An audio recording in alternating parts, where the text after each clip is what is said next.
Certaines de ces œuvres ont beau valoir plusieurs milliers d'euros pour les accrocher, les moyens restent très classiques. Vis, perceuses et laser.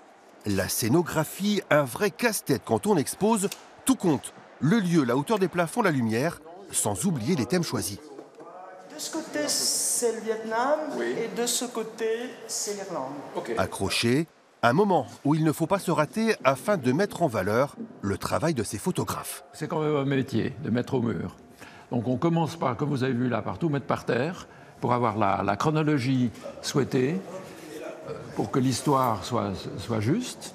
Et puis alors après, on la met au mur.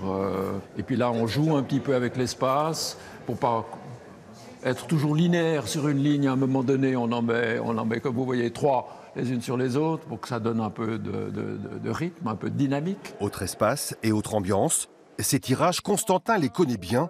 Et pour cause, c'est lui qui dirige le service photo de l'agence de presse russe TASS.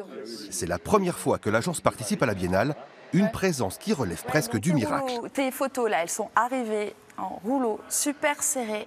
J'ai eu un mal de chien à les sortir, ça a été une catastrophe. Quand on a ouvert, rien n'était découpé, il a fallu qu'on découpe le tout. Car pour des raisons logistiques, l'agence a fait le choix de réaliser ces tirages en France. Tout est arrivé en vrac, une vraie galère qui va bien au-delà du casse-tête de l'accrochage. Nous, on a une petite équipe ici qui est bien professionnelle, donc on a fait les petites découpes qui vont bien, la mise sous cadre, puis après toute l'installation où on a fait une sélection par rapport aux photos qu'ils nous avaient données. Jusque samedi, jusqu'à la dernière minute, il faudra sans doute gérer d'autres petits soucis. La 20e Biennale ouvrira alors ses portes au public pour 2 semaines consacrées au grand reportage.